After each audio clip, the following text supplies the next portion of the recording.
So even with the mothers of the believers, they did not have much respect for them in this way. So when news of this reaches Uthman radiallahu anhu, and this was something very shocking, he gave orders to move all of the mothers of the believers to Mecca. And Aisha radiallahu anha at this time had already intended to make Hajj. Remember, this is right before the season of Hajj. So she had intended to make Hajj. And look at this narration. She goes to her brother, Muhammad ibn Abi Bakr, and she tells him, come out with me for Hajj as her mahram. And he refuses. So she knew how serious this issue was. He's refusing to come out as a mahram for one of the mothers of the believers. And she says, by Allah, if I were able to prevent them from what they want to do, I will do it. So Aisha sees how serious their affair is, how serious this is.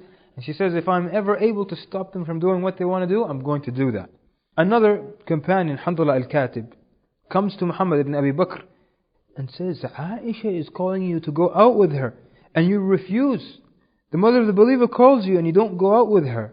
And the worst of the Arabs ask you and you respond to them. He's telling him, you don't respond to the mothers of the believers, but you respond to these people, the worst of the Arabs, and you're going out with them and you're joining forces with them. So Muhammad ibn Abi Bakr yells at him and he sends him away. So then Uthman radiallahu anhu gets on the roof of his house and he delivers a speech from there to get to speak to the people. And he tells them, when the Prophet ﷺ built his first masjid, it was very small. He asked, who will purchase a land for its expansion?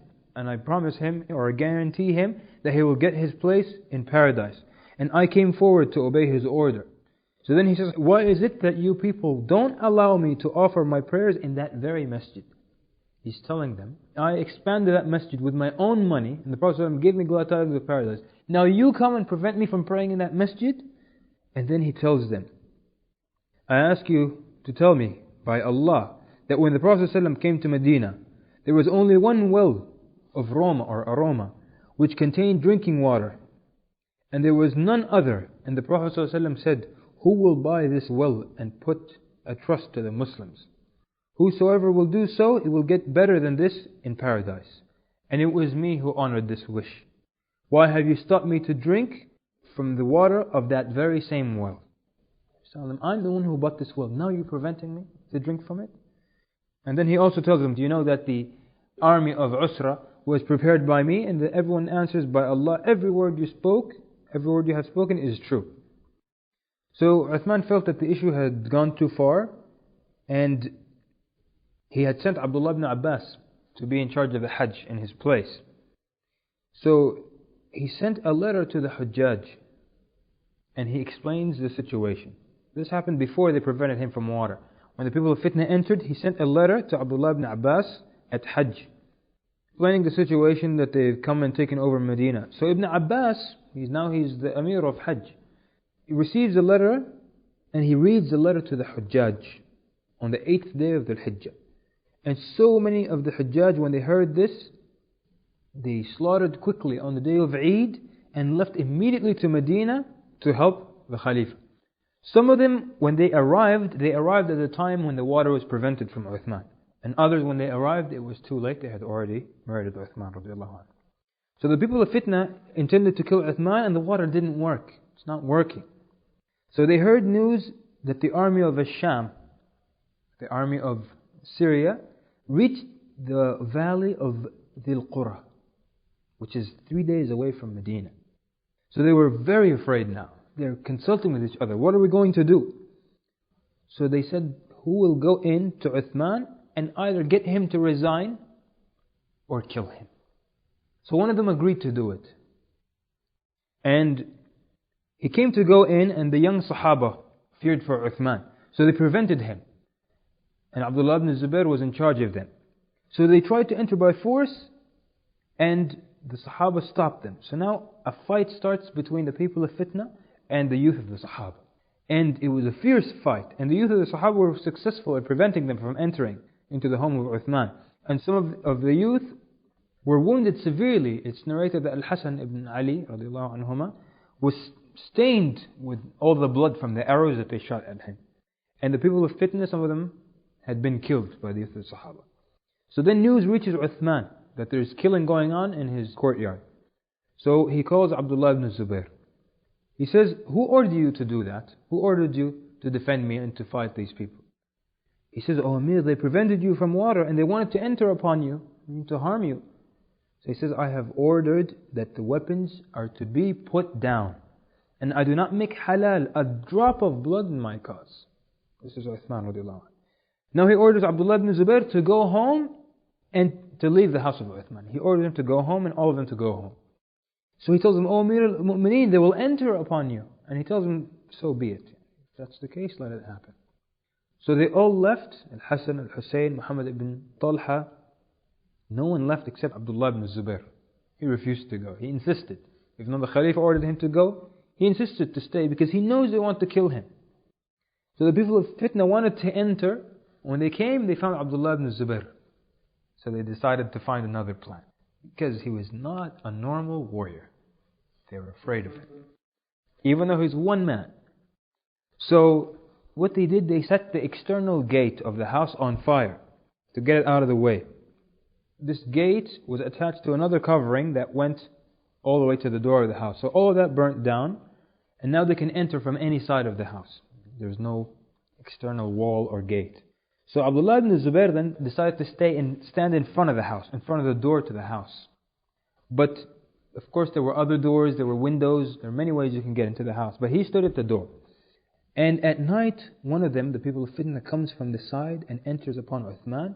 And he yells, leave it and we'll leave you. Meaning, leave the Khilafah, we'll leave you alone. So then Uthman tells him, woe to you. Wallahi, I have never uncovered a woman in Jahiliyyah, nor in Islam. So he's telling him, how could you enter my house from a window and there are women in the house and they could be uncovered? And so he's reminding him to have haya. He's telling him, I don't do this to my own family, not in Jahiliyyah, not even in Islam. And I have never, he tells him, I have never put my right hand on my privates since I had pledged to the Prophet ﷺ. He's showing that once he pledged with his right hand to the Prophet ﷺ, he never let it touch his privates again. It shows how much respect. It shows what type of person he was. And I will not remove a garment that Allah has clothed me with, and I am upon my state until Allah honors the people of happiness and disgraces the people of wretchedness. And where does he get this sentence from? I will not remove a garment that Allah has clothed me with. This is from the hadith, what the Prophet ﷺ told him. So the man was taken aback by this. And he felt ashamed and he left. So they came to his group, the people of Fitna. They said to him, what did you do? He said, Allaqna wallah. He said, we're in a predicament. We have a problem here. He says, Wallahi, nothing will save us from people except killing him. And it's not permissible for us to do so. The only thing that's going to save us from these armies coming to us is to kill Uthman. And killing him is not permissible for us. So they tried something else. They took stones and they started to throw. They threw these stones at his windows and at his house. So he came to them from the window and he said, woe to you. Don't you know that there are others besides me in the house? He's telling them there are women, there are children, there are other people besides me. You want to hit me, but you could hurt others. So one of them said to him in a way, in a sardonic way, in a mocking way, we were not the ones who threw them at you. So he asked them, who was it then? They said, Allah threw them at you. He said, you have lied. كذبت وخسأت. If Allah threw them at me, He wouldn't have missed. Allah. And you have missed me. So they felt ashamed. These are strong words. They felt ashamed. So they left. What to do now? So they sent another man, telling him, rid us of him. And a man from Bani Layth. So he enters upon Uthman. Uthman tells him, where from? Where are you from? He tells him, Laythi, meaning I'm from Bani Layth. He tells him, you are not the one. So the man is surprised. He tells him, how is that? So then Uthman tells him, aren't you the ones that the Prophet ﷺ made dua for you on the day of such and such? Because the Prophet ﷺ had made dua for Bani Layth, for Allah to preserve them. So he said, yes. He said, so you won't be lost. So the Prophet ﷺ makes dua for you people. You're not going to be lost and get into something like killing the Khalifa. So the man returned and he left the people of Fitna, never joined them again. So they sent another man from Quraysh. And he enters, he says, oh Uthman, I'm going to kill you. And he tells him, no, la ya fulan, no ya fulan, oh so and so. You won't kill me. So the man tells him, how is that? He tells him, the Messenger of Allah ﷺ had made istighfar on the day of such and such. So you will not shed unlawful blood. So he's telling him that the Prophet ﷺ made istighfar for you, people of Quraysh, on that day. So you're not going to shed blood that's not halal. So the man made istighfar and he left the people of Fitna, never returning to them again. During this time, Abdullah ibn Salam, who is one of the companions, he used to be Jewish, and he's of the earliest of Jews who became Muslim. He came to the people of Fitna and he said to them, O people, look at the wise words he's telling them. Do not unsheathe the sword of Allah against you. By Allah, if you unsheathe it, it will not be sheathed again. He's telling them that all of you are going to be killed. There's going to be a lot of killing after this. Woe to you, your sultan today rules with the dirra, which is just a stick that Umar used to hold and he would just tap people with. He used to rule with the stick. So return, because if you kill him, wallahi, the sultan will not rule except with the sword. And he has spoken the truth. Since that time on, you will always hear of the Khalifa with his swords and scaring people and beheading people. So he spoke the truth, radiallahu anhu. He tells them, woe to you, this city is encircled with the angels of Allah. Wallahi, if you kill him, the angels will leave it. So this man is a Sahabi, is giving him this good advice. Look how they respond to him. They tell him, O son of a Jewish woman, is this any of your concern? And they sent him away. They speak to him with disrespect. He's one of the companions and they sent him away.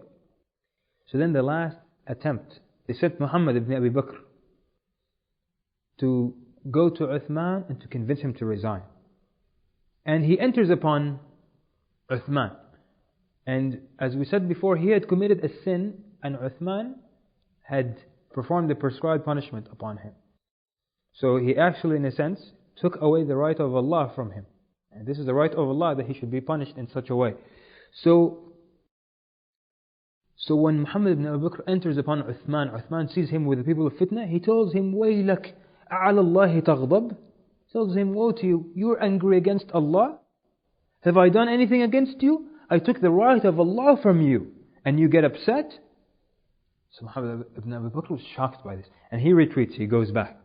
So when he comes out to the people of Fitna, they saw that he was not successful, and they felt that this issue needs to end. So entering now upon Uthman are Qutayrah al-Sukuni, and Saudan ibn Hamran al-Sukuni, and Al-Ghafiqi ibn Harb, and some others. When this group entered, they found him sitting and reciting the Quran. And it's a magnificent sight. And the mushaf that he was holding in his hands is a large mushaf, and you can see it today. You can see it in the museums today. And he's 83 years old, and he's a pious, religious, righteous Khalifa, sitting in his home reciting the Quran. It was a wonderful sight to see. So even these people, when they entered, they stopped. They were at awe of this. They couldn't attack a man who looked like that. So they stopped in their tracks. And every time people used to enter upon him, he wouldn't look at them. He just continues reading the Quran. So Al-Ghafiqi enters. And they stop. He tells them, what's wrong with you? They said, don't you see? Look at the Khalifa, how he's sitting. How can you attack someone who looks like that? He tells them, woe to you. And he took a metal object and he struck Uthman radiallahu anhu in his head.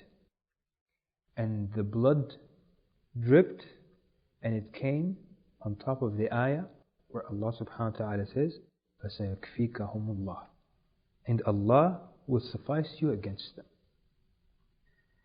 And the mushaf is still available today in the museum with the blood on the ayah that says, فَسَيَكْفِيكَهُمُ اللَّهِ. And this historian said, just as the blood dropped on this word, everyone who took part in the fitna was murdered. Na'ila bint al-Farafisa, his wife, was there, and she got up from her place to protect him. Saudan raised the sword, and he's going to strike Uthman. She puts her hand to protect Uthman radiallahu anhu, and he cuts off her fingers. So she ran away screaming, and he struck her. He poked her as she's running away. So he hits Uthman radiallahu anhu in his shoulder, and he splits his shoulder. And then he strikes him with his dagger 9 times, saying, 3 for Allah and 6 for what I have against you. Then Qutayra gets up and he stood over him and put the sword to his chest. And then he leans against it and enters the sword into his chest. And then one of them got up and began to jump on his chest. Some will tell you he kicked his chest. Others that he jumped on his chest until he crushed his ribs. Then the servants of Uthman felt this movement, this commotion, so they entered the room with their swords. One of them attacks Saudan and kills him immediately. So then the people of Fitna kill this servant. And then another servant enters and he kills Qutayra. So far, Saudan and Qutayra, both of them who struck Uthman, are killed. And then they kill this servant. And then a small battle ensues between the servants and the people of Fitna. But of course, they were outnumbered and they were killed, but they managed to kill a few of the people of Fitna. And in this way, Uthman radiallahu anhu is killed. Dhun Nurayn, the bearer of the two lights, the righteous Khalifa, one of the 10 given glad tidings of paradise, the husband of Ruqayya and Kulthum, the man who prepared the army of Usra, the one who gave the well of Roma in charity, the one who gathered the Mus'haf and distributed it, and the Imam of the Muslims is killed in such a heartless way. So now, news reaches Ali radiallahu anhu, and he says, La hawla wa la quwwata illa billah, may Allah have mercy on Uthman. And Talha says, may Allah have mercy on Uthman and give victory to his cause and to Islam. And the people are remorseful everywhere in Medina. And then there was no one of the Sahaba except that he rejected this idea and displeased at the assassination of Uthman radiallahu anhu. The murderers, after killing him, they said, you make his blood halal and not his wealth?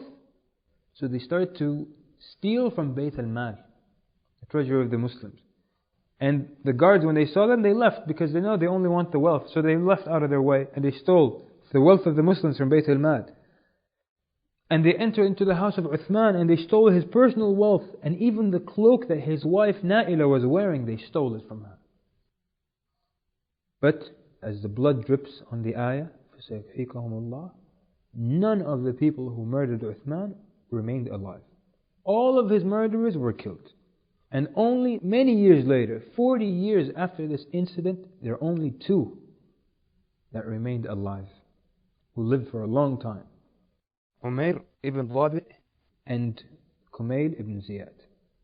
Umayr and Kumayl ibn Ziyad. And they lived on until the time of Al-Hajjaj. We're talking like 40 years later. So one day, Al-Hajjaj orders everyone, there was an army that people had gathered to before, known as the army of Al-Muhallab. A while after, Al-Hajjaj says, everyone who went out with the army of Al-Muhallab, I want them to come out with me again. So Umayr ibn Dhabi, he had gone out with that army, but at this point when Al-Hajjaj calls for these people to come out again, he was an old man, so he asked to be exempted. So he goes to Al-Hajjaj and he says, let me not go, I have 2 sons, accept them in my place, and the Hajjaj accepted. So then when the man leaves, Ibn Kharijah, who was there, said, you know, the affair, he says to Al-Hajjaj, this is a man, his name is Ibn Kharijah, he was at the gathering. He saw Umayr come in and ask for his permission and then leave. Ibn Kharijah says, the affair of Umayr is from the issues that used to agitate me very much. So Al-Hajjaj says, and who is Umayr? And he says, the Shaykh, meaning the old man. And Hajjaj says, Umayr ibn Dhabi? He says, yes. He says, isn't he one of those who revolted against Uthman? And he says, yes. He says, bring him to me. The man comes back and Hajjaj commands that his neck be struck. And then since he rekindles this incident, Al-Hajjaj says, is anyone else still alive from the people of Fitna? And they tell him, yes. Kumayl ibn Ziyad al-Nukh'i. And he says, where is he? They said he is hiding because he knows what's going to happen to him. So he says, bring me a Nukh'. He's from the tribe of from a Nukh'. He says, bring all of them. And they brought all of them, 2,000 people, his whole tribe, and they put them in prison. He says, Wallahi, I will not leave you and I will cause you anguish if Kumayl does not show up. So when he saw this happening to his tribe, Kumayl, he said, death is better than fear. Meaning, for me, one person to die is better than 2,000 people to be put in fear and imprisoned because of me. So he says, there's no good in life after this, if my whole tribe is imprisoned because of me. So he emerges, he comes out of hiding and he enters into Al-Hajjaj. And as he enters, Al-Hajjaj tells him, "You're the one I want. Let the captives go." And everyone goes away. So then he says, "You are the one."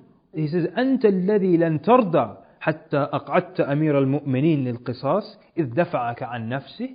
He says, "You are the one who is not satisfied until you cause Amir al-Mu'mineen to sit down for qisas, to get even, because of his preventing you from killing him and defending himself." So the incident here, what Al-Hajjaj is referring to, Umayr al-Dabbi and Kumayl ibn Ziyad had tried to murder Uthman a long time ago. They went to Medina with this intention. On the way, Umayr fell ill and he returns, and Kumayl continues. So he lay in ambush between the house of Uthman radiallahu anhu and the masjid. And when Uthman saw him, Kumayl looked suspicious. So before he could attack, Uthman attacked him and he hurt him. So he cries out, "Amir al-Mu'mineen, you have wounded me, you have injured me for no cause, for no reason." So then he swears to Uthman that he was not trying to murder him or to harm him. He tells him to swear that you were not trying to murder me or to harm me. And he swears, he says, "Wallahi, I have not tried to harm you or anything." So then the companions gathered and they wanted more investigating. They said, "Let's investigate more." But Uthman said he swore in the name of Allah, so just let it go. See how lenient Uthman radiallahu anhu was. So then he told Kumayl to have qisas from him, because Uthman hit him while he was sitting down. So Uthman sits down and says, "Hit me just like I hit you. You're standing, I'm sitting." And then Kumayl said, "I forgive him," and he withdrew his claim for qisas and he returned to Kufa. So this is what Al-Hajjaj was saying, is that you're the one who was not satisfied until you caused Amir al-Mu'mineen Uthman to sit down for qisas because he was preventing you from hurting him. Kumayl says, "Upon which of those will you kill me?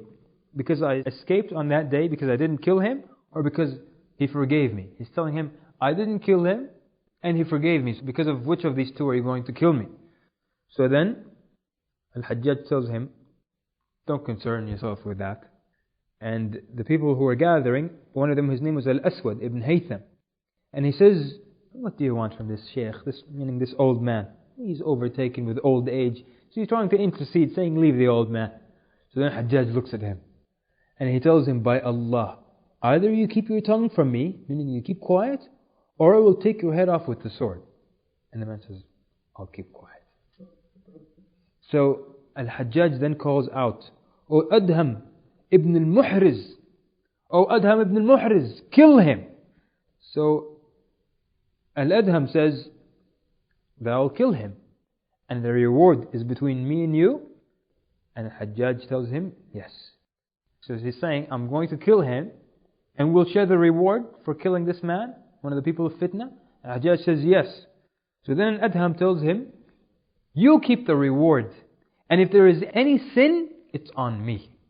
What he's telling him, I'm ready to kill this guy even if there's no reward involved. And I'm sure that there is no sin. That's why I'm saying, if there is any sin, I'll take the sin. You keep the reward. So then he cuts off his head. And that was the last of the murderers of Uthman. Even though this was 40 years later, every last one of the murderers of Uthman was killed. Just as it says in the ayah, فَسَيَكْفِيكَهُمُ اللَّهُ. Another narration by Ibn Qilaba. He says that he was in Sham when he heard a man mention the hellfire.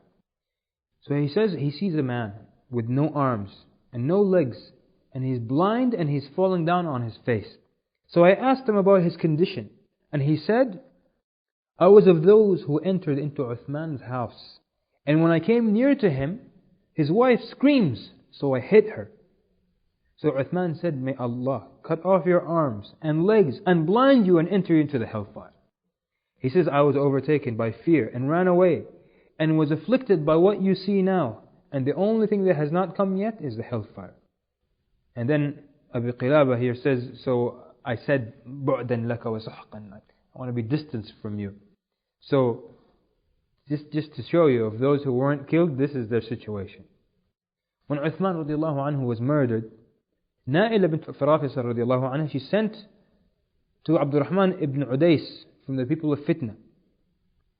and he was kind of the closest in relations, blood relations to them.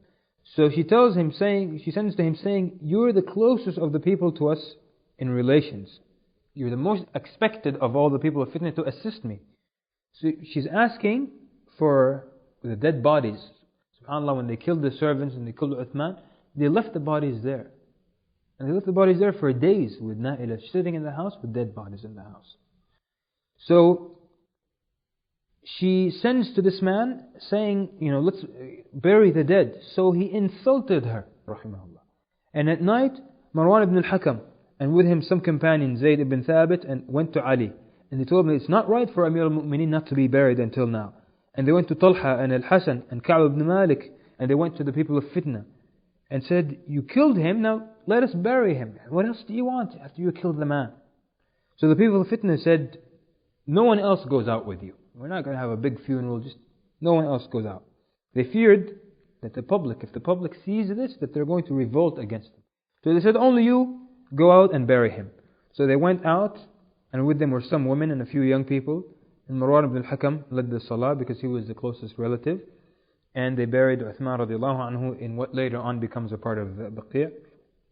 They also buried some of the servants at that time. The people of Fitna said, every 5 people take one body. And there are a few people who went out to do the burying. So every 5 take one body. So some servants were left in the house.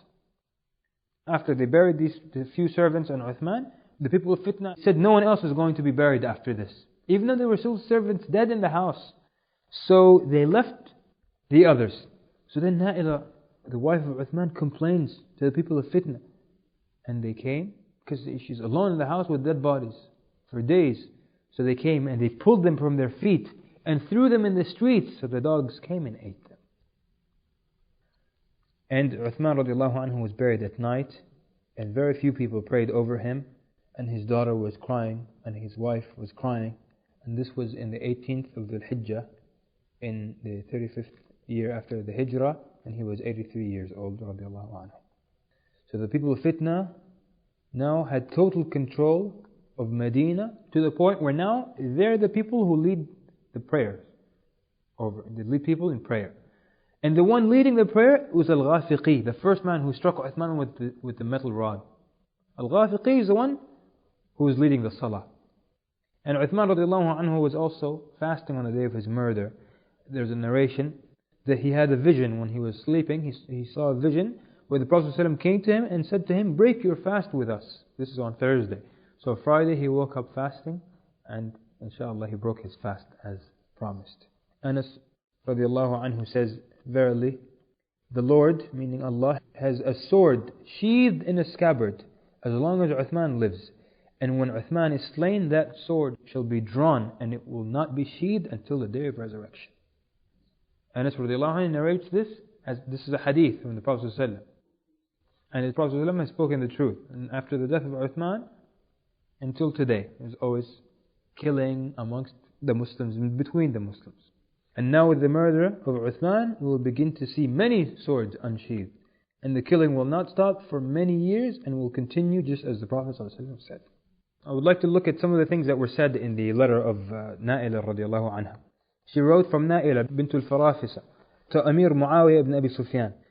By this letter I call you to Allah, who showered His bounties on you and made you Muslims and showed you the light and liberated you from kufr. In the name of Allah I appeal you to rise in the cause of Uthman, who was butchered mercilessly. By way of your relationship with him, the responsibility to avenge his blood devolves, meaning is passed or delegated, on you. It is the command of Allah that if there is bloodshed between two groups of Muslims, you should strive for peace amongst them. But if any group transgresses, take action against the rebels and kill them. Some people rebelled against Uthman without just cause. You know what high position Uthman commanded in Islam. He was very close and dear to the Prophet ﷺ, and he never coveted the Khilafah, meaning he never wanted the Khilafah. He was chosen as the Khalifa by the people, and during the 12 years of his office he worked day and night for the welfare of the people. During his Khilafah, extensive conquests were made, immense wealth flowed into the public treasury, and the stipends, Uthman had made a salary for everyone in the Ummah. And the stipends of the people were increased, and the people became more prosperous. instead of appreciating the benefits of his rule, some miscreants, because of ulterior considerations, conspired against him. And the letter is very long, but we're just taking the highlights. Then we skip along, and she says, the rioters besieged the house of Uthman. They stood at the door fully armed. They did not allow any food or water to enter the house. We were denied the use of water from the well which Uthman had purchased with his own money. The letter is really inciting the people. And she says, continuing on, we threw ourselves, after he was killed, one came to cut his head off, we threw ourselves on the body of Uthman, so they would not cut his head, and they pulled us away and robbed us of our ornaments. I am sending you along with this letter the blood-stained clothes of the Khalifa. See to it that the blood does not go unavenged. May Allah have mercy on the soul of Uthman, and may the curse of Allah be upon his murderers.